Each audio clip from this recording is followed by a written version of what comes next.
Graças a Deus, que a paz e a graça do nosso Senhor Jesus Cristo reine em nossos corações, amém? É muito bom nós estarmos nesse culto de Santa Ceia e profundamente gratos a Deus por sua obra na cruz do Calvário em nosso lugar. E para mim não tem outro lugar senão a casa de Deus, para nós estarmos arraigados, testemunhando as maravilhas de Deus e o cuidado que Ele tem para a vida de cada um de nós. Essa noite eu quero propor um tema bem intrigante, mas muito verdadeiro. É o seguinte: eu quero falar sobre loucos por amor a Cristo. Loucos por amor a Cristo. Esse é o contraste da realidade que nós costumeiramente vivemos no nosso cotidiano. E vamos ao nosso texto de hoje, que é 1 Coríntios capítulo 3. Vamos começar o capítulo 3, do verso 1 até o verso 9. E diz assim o texto sagrado: Eu, porém, irmãos, não vos pude falar como a espirituais, e sim como a carnais, como a crianças em Cristo. Leite vos dei a beber, não vos dei alimento sólido, porque ainda não podeis suportá-lo, nem ainda agora podeis, porque ainda sois carnais. Porquanto, havendo entre vós ciúmes e contendas, não é assim que sois carnais e andeis segundo o homem? Quando, pois, alguém diz, eu sou de Paulo, e outro, eu sou de Apolo, não é evidente que andeis segundo os homens? Quem é Apolo? E quem é Paulo? Servos por meio de quem crestes, isto conforme o Senhor concedeu a cada um. Eu plantei, Apolo regou, mas o crescimento veio de Deus, de modo que nem o que planta é alguma coisa, nem o que rega, mas Deus que dá o crescimento.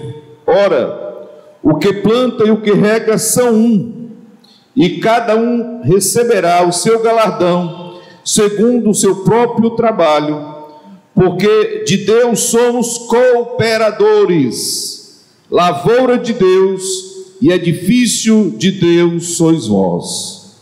Obrigado, Senhor, pela revelação da Tua palavra, porque temos esta noite a sede, o anelo de conhecer muito mais dos aspectos da nossa espiritualidade, do nosso andar contigo, e que esta vida em comunidade seja sempre o nosso alvo, de tudo fazermos para a glória e louvor do teu santo nome. Graças te damos, pois assim nós choramos em o nome de Jesus. Amém. Nós já temos estudado os 2 primeiros capítulos de 1 Coríntios, e nós temos aprendido muitas coisas interessantes. A realidade, os conflitos, a dualidade entre carne e espírito, entre vários aspectos que precisam ter uma conotação mais firme, como Paulo assim o coloca nesses primeiros capítulos. Pois uma das maiores falhas da igreja de Corintos diz respeito ao seu conceito distorcido acerca da liderança. Porque desde o capítulo 1, versos 11 até o verso 16, ele faz essa explanação. Também os cristãos de Coríntios eram muitos propensos a exaltar certos indivíduos. O culto à personalidade não é coisa da agora, mas começou, já havia lá em Corinto. E aí, essa questão, por conta desse culto à personalidade, havia esse jogar um contra o outro. E é exatamente isso que, de alguma forma, nós vamos ver a partir desse capítulo 3. E como nós podemos nos fortalecer para que isso também não venha acontecer no nosso meio. A gente possa aprender com a palavra o valor que cada um de nós temos e saber que o galardão é o prêmio que nós vamos ganhar na eternidade pelo trabalho que aqui realizamos para Deus. Quem vai nos dar não é o homem, quem vai nos dar é Deus, e é essa a nossa grande e maravilhosa expectativa. Por isso, na verdade, a palavra na cabeça dos irmãos lá de Corinto estava meia embaraçada. E aí Paulo ele prossegue mostrando nesses capítulos 3 e 4, aqui não vou falar tudo hoje, eu vou apenas abrir essa parte, essa seção desse tal conceito que Paulo vai estabelecer acerca da sua liderança. Ele foi o plantador desta igreja, ele plantou o evangelho naquela importante cidade, mas ele teve que ir para outros lugares, e ele preparou, e Apolo deu prosseguimento, Apolo regou. E aí essas passagens de liderança têm um grande significado, tem uma importância espiritual que deverá ou deve mostrar a maturidade da própria igreja, compreender este momento em que a sua vida espiritual está acontecendo. Então, em virtude disso, nós vemos aqui um embasamento para boa parte de todo o Novo Testamento se aperceber do valor da liderança e o seu significado a cada dia na caminhada do seu povo. Então, ao reprovar aqui, em primeiro lugar, a sabedoria falsa. Qual era a sabedoria falsa? Era a sabedoria jactanciosa dos coríntios. Os coríntios eles tinham a sabedoria apenas filosófica, era apenas o conhecimento humano, mas esse conhecimento não corresponde ao propósito de Deus. E aqueles irmãos queriam manter isso dentro da igreja. E aí Paulo começa aqui nesse capítulo doutrinar os irmãos e mostrar onde realmente está a base desse trabalho de liderança, e pela qual ele veio estabelecer com muita maestria. E aí os primeiros 4 versículos vai trabalhar a ambiguidade entre ser criança espiritual e ser um adulto espiritual. Aqueles que nasceram e evoluíram se tornaram adultos, mas infelizmente Paulo diz que estava dando leite. O tempo que passou em Coríntios deu leite, e o leite é comida das crianças. Eles não estavam conseguindo evoluir espiritualmente, porque os costumes, as filosofias, o modus vivendi dos coríntios os deixava aquém da realidade espiritual. E aí nós podemos ver aqui que Paulo diz, ele começa dizendo: eu, porém, irmão, não vos pude falar como a espirituais, e sim como a carnais, como a crianças em Cristo. Então, o crente carnal é um crente criança, é alguém que ainda não amadureceu, que não pode comer um churrasco espiritual, que não pode se alimentar de uma boa feijoada, não pode se alimentar de coisas que tenham substância. Eu gosto muito do texto lá do apóstolo Pedro, que ele fala aos irmãos lá desejai ardentemente, no capítulo 2, versos 2 e 3, como crianças recém-nascidas, o genuíno leite espiritual, para que por ele vos seja dado o crescimento para a salvação. Então aqui apenas o leite, né? Você não vai dar leite à criança a vida toda, você diminui até que ela possa ter o crescimento e esteja numa estatura que não precise mais se alimentar de leite. Mas é o que Paulo está dizendo, é que ele estava dando só leite, porque era só o que eles podiam se alimentar. Eles não tinham maturidade para se alimentar de coisas mais substanciosas. E aí, era aqui, ele diz: olha, leite vos dei a beber, não vos dei alimento sólido, né? Nem a papinha, né? Nem uma coisa com mais substância, né? Um cuscuz, né? Uma tapioca, uma coisa assim mais, né? Boa da gente, né? Degustar, mas coisas sólidas eles não estavam absorvendo. Lógico que Paulo tentou avançar nessa dieta, mas a mente deles eram tão infantis que ele tinha que voltar, né, aos rudimentos, às coisas básicas, porque eles não conseguiam abstrair as coisas espirituais, de tão, podemos dizer, tão exercitada a mente com as coisas filosóficas, podemos dizer assim. E no verso 4 ele diz: quanto pois alguém diz, né? Aí Paulo constata o que está dizendo, como diz o bom cearense, mata a cobra e mostra o pau. Olha, quando alguém diz que eu sou de Paulo, outro diz eu sou de Apolo, é exatamente a evidência que vocês andam segundo os homens. Vocês estão na carne. Lógico que ninguém pode sair da carne, mas vocês não estão vivendo em espírito, que ele fala lá em Efésios capítulo 5, andai em espírito, e não vão viver mais com os rudimentos, né, meramente humanos desta época. Então Paulo insiste aqui nesse trabalho tão bonito, porque essa igreja, ela não estava agindo de modo espiritual. Paulo era conhecedor das entranhas dessa igreja em Coríntios, porque ela nasceu nos seus braços. Esses irmãos, ele conhecia a miúde a realidade de cada um deles.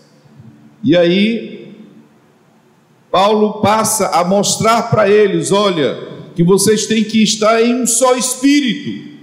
Todos nós fomos batizados em um só corpo, um só espírito e um só corpo. Fala do corpo de Cristo, que nós fomos imergidos e precisamos estar vivendo em espírito e vivendo nessa dimensão espiritual, para assim nos desvencilharmos do homem natural, do homem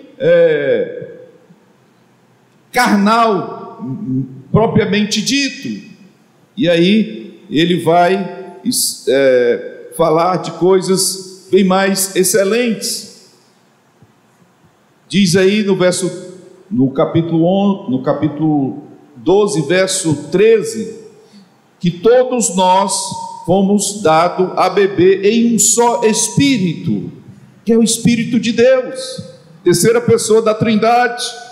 Então, nós fomos batizados no Espírito e nos foi dado a beber, né? A beber pela água da palavra. É o Espírito que inspirou os escritores, é o Espírito que nos dá a beber essa água viva e poderosa e maravilhosa, e Ele que nos conduz, porque o Espírito Santo foi enviado por Jesus para nos conduzir em toda a verdade, para ser o Senhor da igreja. E hoje, graças a Deus, nós continuamos tendo a direção do Espírito e a orientação dele, para que ele possa nos conduzir em todos os propósitos que ele quer para a vida de cada um de nós. Então, os coríntios estavam precisando seguir a orientação do Espírito, para que eles pudessem estar usufruindo desse andar no poder do Espírito Santo, nesse agir de Deus, nessa obra que quebra a carnalidade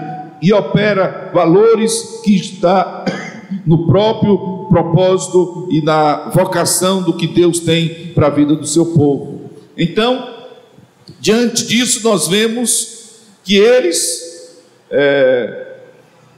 eles tinham julgamentos espirituais.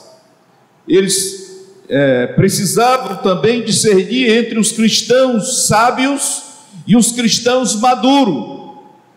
É como hoje, nós vemos pessoas que têm um conhecimento teológico muito bons, mas falta discernimento espiritual.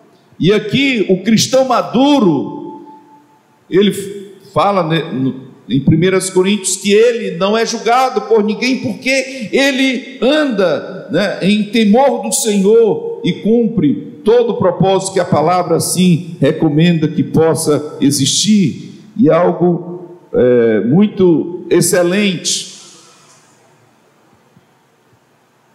Paulo também ele mostra a sua firmeza quando ele fala: eu, porém, irmão, não vos pude falar como a espirituais. Paulo aqui coloca o dedo na ferida. Imagina um pai espiritual de uma igreja.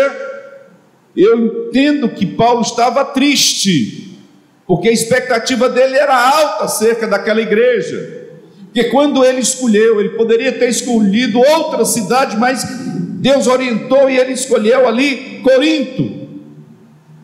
E ele dizia para aqueles irmãos que agora ele queria falar com eles, não a linguagem filosóficas daquela época, mas ele queria falar de maneira espiritual, porque as coisas naturais do mundo, elas se discernem naturalmente, mas as coisas espirituais, elas se discernem espiritualmente, tem um valor mais elevado, a propósitos mais extraordinários.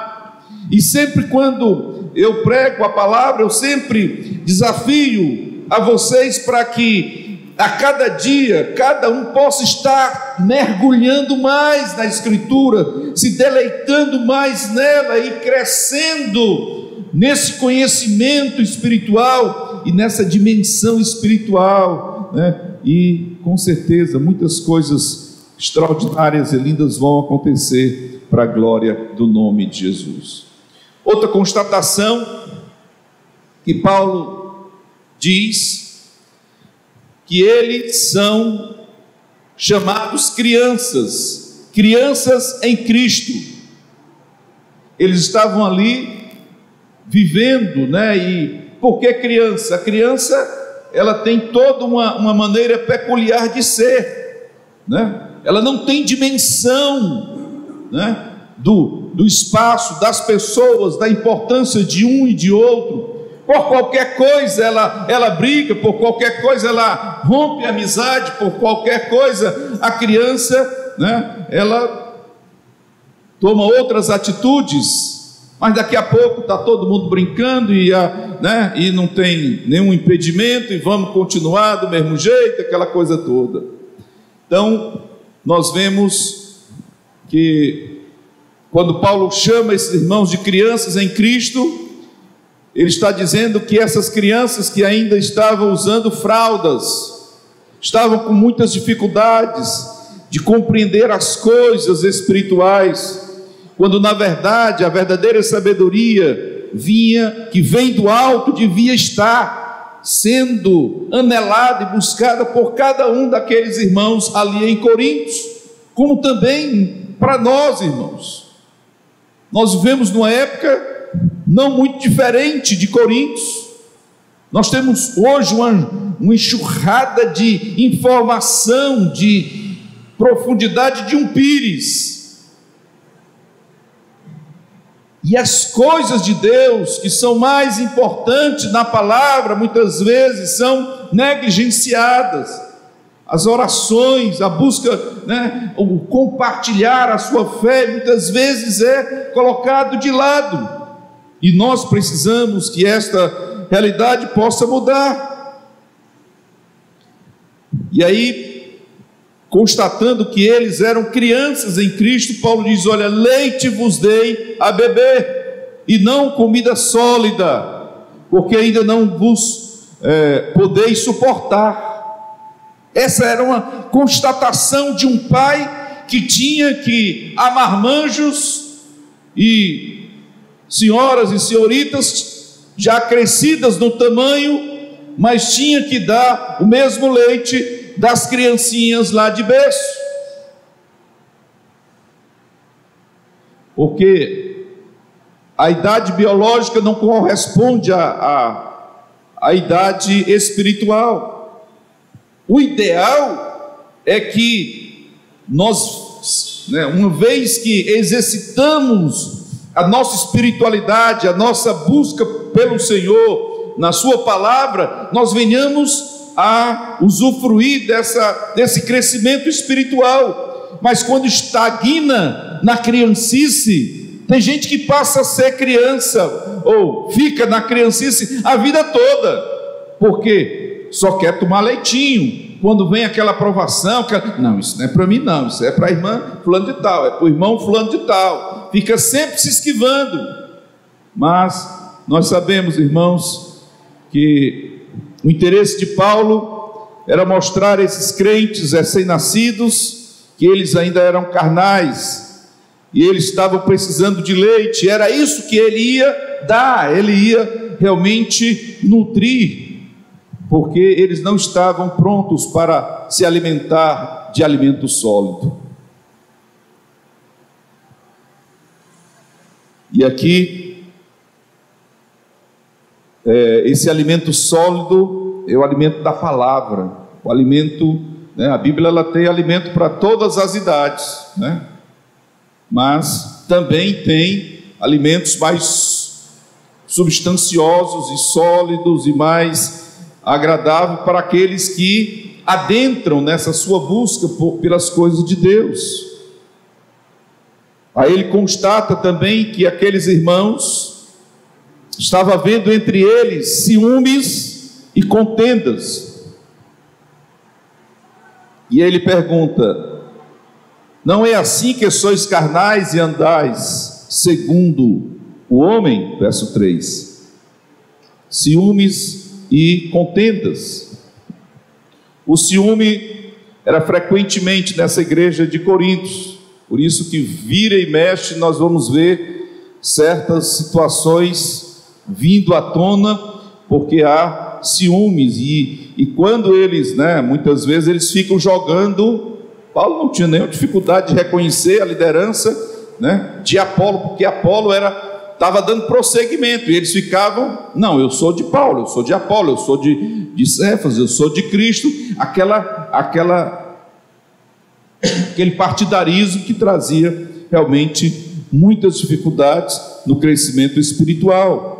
Então, nós devemos ter muito cuidado na igreja do Senhor com aqueles que procuram de alguma forma semear contendas, porque na verdade isso não tem a ver com o propósito que Deus tem para a sua igreja, e Paulo aqui mostrou para eles a necessidade.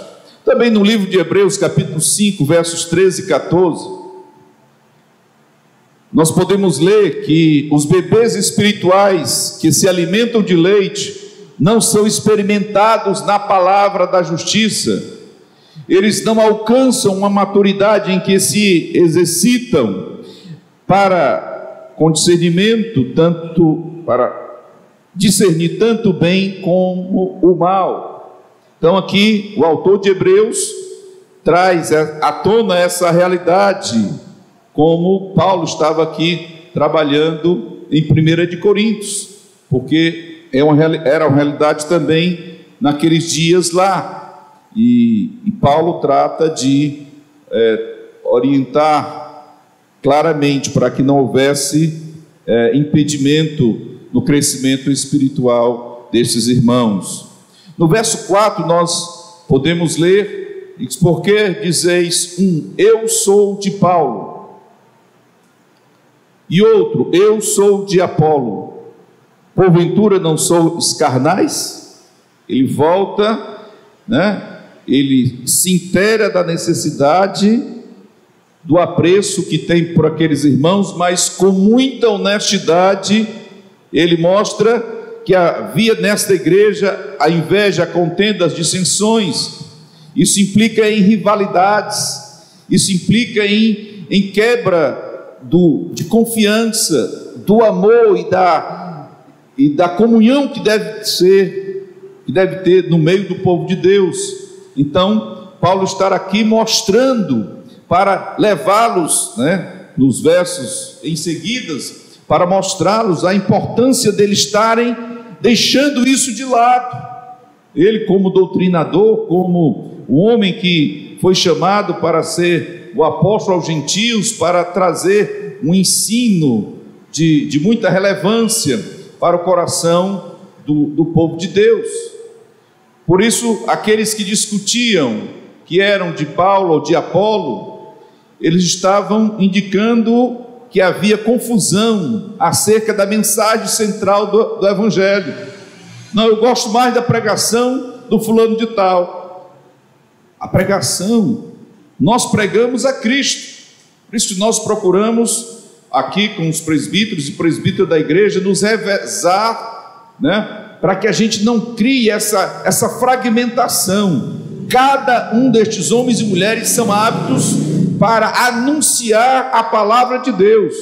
Foram treinados, preparados, são pessoas experimentadas, que têm uma vida de fé aprovada entre nós, e o que eles forem usados por Deus para nos edificar, será para o nosso crescimento e para a nossa edificação.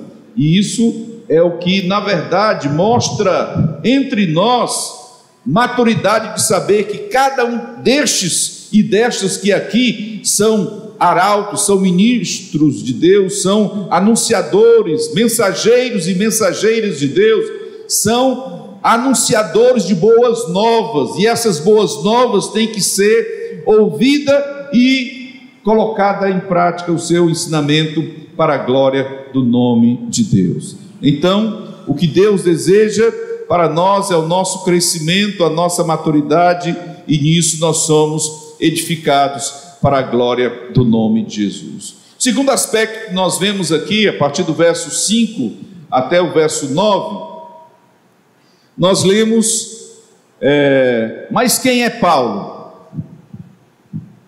E quem é, quer dizer, aí, não, primeiro ele pergunta, quem é Apolo? Foi o seu sucessor. Quem é Paulo? A própria pessoa do escritor. Servos por meio de quem crestes, e isto conforme o Senhor concedeu a cada um. Verso 5, ele faz essa abordagem. Não adianta ter partidarismo, facção, não adianta ter outras atitudes, porque o que estes homens, o que estes líderes fizeram foi para a edificação de vocês, foi para o crescimento espiritual. Então, queridos, nós aqui na igreja Gileade, nós temos essa compreensão que cada um de nós somos instrumentos de Deus, e nós é que temos o privilégio de servir uns aos outros. Não tem coisa melhor do que a oportunidade de nós consagrarmos a nossa vida ao serviço da obra de Deus, de homens e mulheres que vêm com sede da palavra. A gente estuda e prega, anuncia, e essa mensagem muda a vida de cada um de nós, como foi dito aqui hoje, a vida do pregador e a vida do seu auditório, de cada um daqueles que ouvem e desejam aplicar a tua palavra. Como disse o salmista, apliquei a tua palavra ao meu coração para não pecar contra ti. Então isso é maravilhoso. Aí ele vai dizer no verso 6, eu plantei, Apolo regou, mas o crescimento veio de Deus. De modo que nem o que planta é alguma coisa e nem o que rega, mas Deus que dá o crescimento. Ora, o que planta e o que rega são um, e cada um receberá o seu galardão, segundo o seu muito trabalho. Queridos, olha, nada que nós fazemos para Deus se perde no vácuo. Tudo está sendo contabilizado para a eternidade. Em 2 Coríntios capítulo 5, verso 10, o apóstolo Paulo ele diz: importa que cada um de nós compareceremos ao tribunal de Cristo para receber o galardão pelo bem ou pelo mal que fizemos. Então, os salvos não estarão no trono branco. Lá não haverá salvação, como aqui não haverá condenação, aqui no tribunal de Cristo. Então, o galardão, entendo eu, faço como Paulo, digo eu, não o Senhor, que o galardão será, não é uma patente apenas com outro sentido, não, serão cargos, autoridades que nós teremos para reinar com Cristo no milênio. Quem é que vocês acham que Jesus vai chamar para dirigir a prefeitura de Nova York, de Paris, de Istambul, de São Paulo? Você acha que é esses frangotezinhos, esses carinha fraquinhos que estão por aí?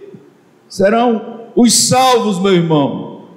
Serão os servos de Deus, os homens e mulheres que fizeram e que... Por isso que nós vamos ser primeiramente, antes das bordas do Cordeiro, nós vamos estar no tribunal de Cristo e vamos ser condecorados com esse galardão.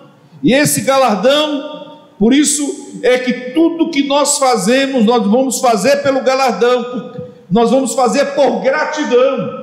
Deus já fez tudo por nós, e tudo que fizermos por Ele é insignificante diante da magnitude do que Ele fez, mas nós podemos, na obra que fazemos, nos agigantar. Nós podemos fazer algo tremendamente maravilhoso, porque nós podemos, na dimensão espiritual, abrir a nossa vida e nos empenharmos na salvação de homens e mulheres que estão hoje aí sem Deus, sem paz e sem salvação, sendo tragado por toda espécie de misticismo, de mentira, de patifaria, de coisas obscenas desta época, e que precisam experimentar da graça do Senhor. Então, e diante do que Paulo fala, tanto ele tinha o galardão como Apolo tinha o seu galardão. Tanto um como o outro são um, porque estão fazendo na mesma direção. Um planta e outro rega. Se Paulo planta e não vai Apolo regar, o que é que acontece? Morre. Tudo que é, por mais bonito que esteja, mas se não há quem cuide, se não há quem pode, se não há quem... A gente estava com... por causa da seca e das dificuldades, aí nós estávamos com um jardim quase misericórdia, caindo bichinho, e aí nós tivemos que investir. Tem gente que acha que nosso jardim é de plástico, mas não é não, viu? É de verdade, viu? Foi uma grana boa, mas exatamente sabe para quê? Para vocês chegarem e contemplar as grandezas de Deus e o cuidado de Deus na nossa vida e na nossa caminhada. Então Paulo, agora, ele sabia que o seu trabalho não era vão.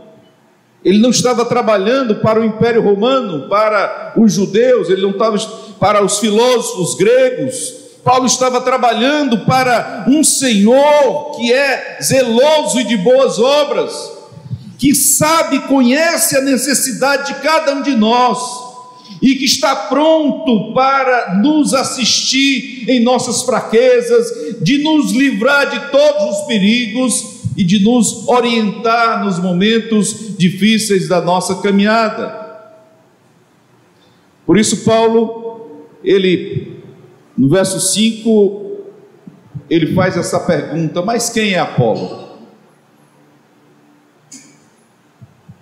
Dizem aí alguns comentaristas que Apolo, ele era um grande orador.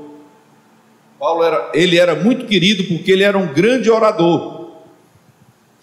E como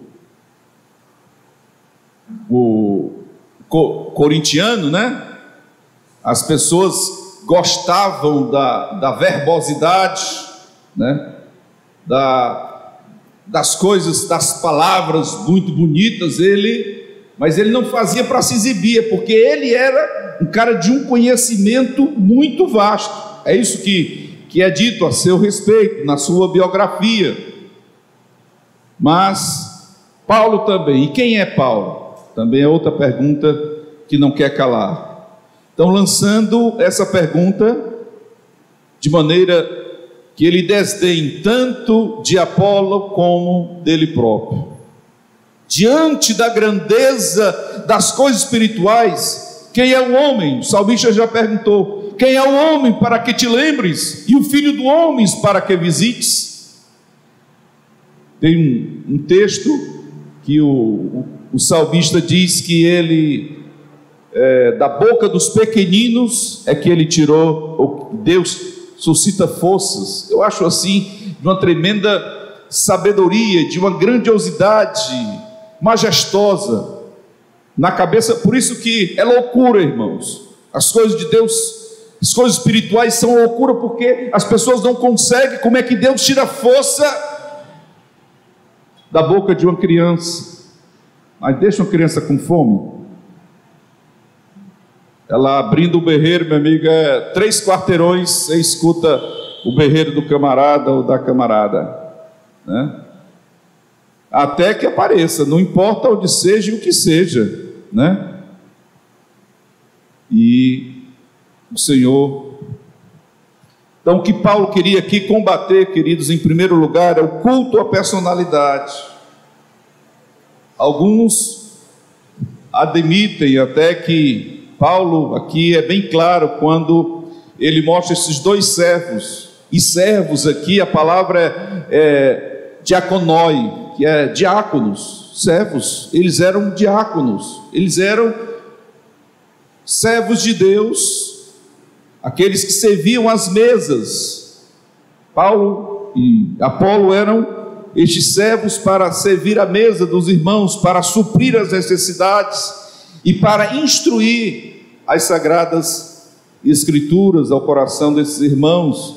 Então não há da parte do homem qualquer condição de se alvorar em ser alguma coisa mais do que lhe seja colocado. Ele é um servo, ele é um diácono, e eles estavam ali para obedecer os desejos do seu Senhor, e eles estavam ali para abençoar aquela comunidade. Eu acho lindo uma palavra lá do livro de Jeremias, capítulo 3 e verso 5, se não me engano, diz assim: dar-vos-ei pastores segundo o meu coração, que vos apacente com sabedoria e com entendimento. Quem presenteia a igreja com líderes é o Senhor, e é Ele que sustenta, Ele que orienta, Ele que capacita, Ele que dá toda a orientação necessária para que a obra dele seja feita a cada momento, para o que for importante ser realizado. Então, nada de culto à personalidade. Hoje nós passamos em frente a determinados lugares, dizem santuários desse ou daquilo outro, a foto do pastor parece, né, maior do que tudo, são não sei quantos outdoors assim, né? e nas rádios, nas televisões, e nos YouTube, no não sei o quê. É tanta aparição do homem, né? E hoje ninguém mais quer ser pastor. O pastor é reles, né? Aqui Paulo era um diácono, irmãos. Paulo não foi para Corinto para ser o apóstolo, né? Paulo, então, muito diferente da nossa época, as pessoas querem o título, mas não querem o ofício, né? E isso é muito preocupante. No verso 6, Paulo continua falando, ele diz: eu plantei, Apolo regou. São duas atividades bem vitais, a plantação e o regar, né? O dar o cuidado, né? Aqui a gente chama quando planta, quando começa a nascer o legume, também nasce as ervas daninhas, né? Então tem que dar umas duas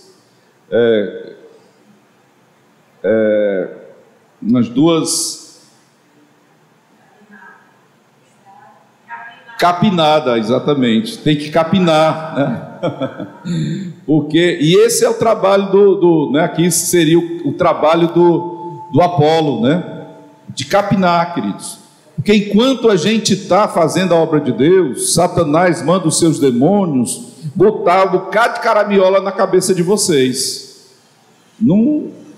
e vem de todo jeito, vem da melhor pessoa, vem dos melhores, né? E isso é perigoso, e hoje que está, né? Misericórdia, mas a gente tem que pedir muita graça a Deus para que aquilo que é ensinado vocês possam colocar em prática para a glória de Deus. Então, cada um tem que estar dependendo um do outro, cada um dando a sua contribuição, né? Aquele trabalho que um está ligado ao outro, nós somos membros uns dos outros. Ninguém aqui pode fazer um trabalho de todo mundo, e nem todo mundo, se fizer um só trabalho, a máquina para. Cada um, sabe? Eu acho muito bacana a sintonia de como as coisas são feitas na obra de Deus, e como cada um pode dar a sua colaboração e ser útil, né? E isso é maravilhoso. Então, nós somos, aí, aprofundando aqui essa questão de Paulo e de Apolo, ambos nas suas funções são importantes, mas inúteis se Deus não der o crescimento. O que adianta? Limpar, brolhar, fazer tudo, plantar, se Deus não mandar chuva. E aí, gente? Ou se Deus mandar chuva demais também não dá, né? Mas as coisas de Deus são na medida. O crescimento do que fazemos vem de Deus. Um planta, outro rega, mas é do alto que vem o crescimento. Então, queridos, o crescimento, não o crescimento, né? Para mim crescer maior do que o Júnior. Imagina um cara desse tamanho, dessa largura, eu querer ser maior do que ele, misericórdia. Mas é da gente, cooperar e trabalhar e saber que a vida dele, né, é uma bênção, e juntos nós estamos fortalecendo essa obra nessa comunidade, e Deus é glorificado. Tanto que planta, né, como que rega, são completamente dependentes de Deus e dependentes um dos outros. Nós estamos aqui ligados, firmados, orando, clamando, intercedendo, ajudando no que for necessário, irmãos. O crescimento, né, é o Senhor que dá, e o Senhor faz. O Senhor tem feito esses quase 10 anos, a gente aqui, juntos aqui na Bela Vista, tem sido muito desafiador e muito maravilhoso. Por quê? Porque nós somos cooperadores de Deus. Nós não estamos aqui para fazer nada para crescer o nosso nome. Nós estamos aqui para fazer grande o nome daquele que nos chamou. Vocês lembram quem foi na história que quis botar o nome lá e, né, para ter um nome grande, fosse não sei o que, ia construir até o céu? Foi a Babilônia, foi a Babel, né? Então, o maligno é que quer ter o nome grande, mas o homem, a mulher de Deus, ele quer ter o nome, quer ver o nome de Deus sendo glorificado, né? Então, o grande valor de Deus na nossa vida é que aquilo que nós desenvolvemos visa glorificar o nome do Senhor em todos os momentos. Cada um receberá o seu galardão segundo o seu próprio trabalho. Verso 8. Essa ênfase aqui está, esse serviço aqui fala de um serviço crucial, importante, fala de uma entrega absoluta ao Senhor que nos chamou. Nós não vamos fazer de qualquer jeito, vamos fazer para a glória do seu nome. E Jesus ensina exatamente essas coisas para a gente estar vivendo de maneira maravilhosa. O maior entre vós será o menor, e aquele que dirige será como o que serve. Porque qual o maior? Quem está à mesa ou o que serve? Porventura não é o que está à mesa? Pois no meio de vós eu sou como quem serve. Então, mesmo sendo Senhor e Mestre, Ele nos ensinou que Ele liderava através do serviço. Então, nós queremos ser bons líderes nessa igreja, né? Paulo estava aqui ensinando esses irmãos de Coríntios para deixar de lado as divisões, as rivalidades, os ciúmes, coisas pequenas da humanidade, né? E pudesse experimentar coisas mais gloriosas. Então, a autoridade da igreja, a verdadeira autoridade cristã, procede de que dar a vida pelos seus irmãos. Não é só pensar em si, mas dar a vida, de dar, né, a oportunidade para que ele cresça, dar a oportunidade para que ele possa servir, a oportunidade para que ele desenvolva o seu dom. Então, servindo e colaborando para que ele seja um instrumento nas mãos do Senhor e venha a crescer em graça e conhecimento. Então, qualquer autoridade, ela pertence a Deus, e nós devemos estar sempre nos reportando a Ele e sabendo que Ele tem para nós coisas muito interessantes, e nós precisamos sempre viver de acordo com o que a sua palavra nos diz. Então, esses dois pregadores são insignificantes se comparado ao próprio Deus, porque eles são instrumentos de Deus, mas eles não são Deus. Porque o que eles fazem para que Deus dê o crescimento. Deus deu o crescimento.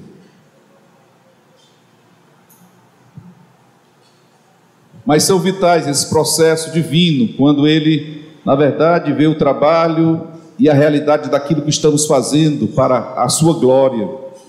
Que a gente possa a cada dia entender aquilo que Paulo diz em 1 Coríntios capítulo 15, verso 58, quando ele dá um alerta aos irmãos, depois de fazer apologia à ressurreição. Quanto ao mais, queridos irmãos, sedes firmes e constantes, sempre abundantes na obra do Senhor, sabendo que no Senhor o vosso trabalho não é vão. Então, aquilo que fazemos só visa a glória dele. Então, aquilo que vamos realizar será sempre uma realidade em que o nome de Deus cumprirá o seu propósito na vida de cada um de nós, a cada dia, para a glória do nome de Jesus. Vamos curvar as nossas cabeças e orar ao Senhor mais uma vez.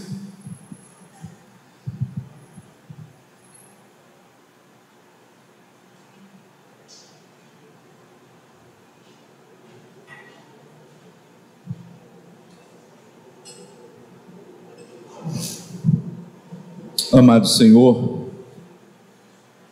muito obrigado pela realidade que a Tua Palavra nos exorta a olharmos para Ti e percebermos a grandiosidade da obra que é o Senhor que faz nos nossos corações.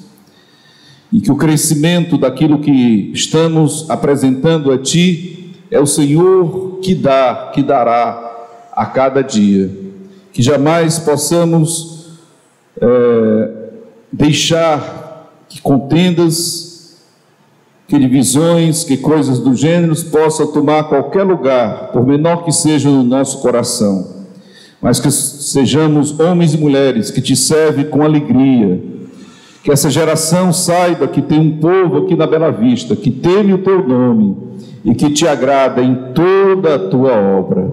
Assim, Senhor, guarda o coração destes líderes, destas líderes, destes e destas que fazem essa obra aqui. Faz prosperar o trabalho das mãos de cada um dos Teus filhos. E a cada dia levanta cada vez mais cooperadores fiéis, homens e mulheres devotados à Tua obra, que possam entender o quanto é importante Te servir e Te agradar cada dia da caminhada. Obrigado, Senhor, pela dedicação e pelo apreço de cada um destes irmãos e irmãs, e que o Senhor nos dirija os passos e que nós possamos alcançar muitas e muitas vidas para a glória e louvor do Teu nome, em nome e por amor de Jesus. Amém.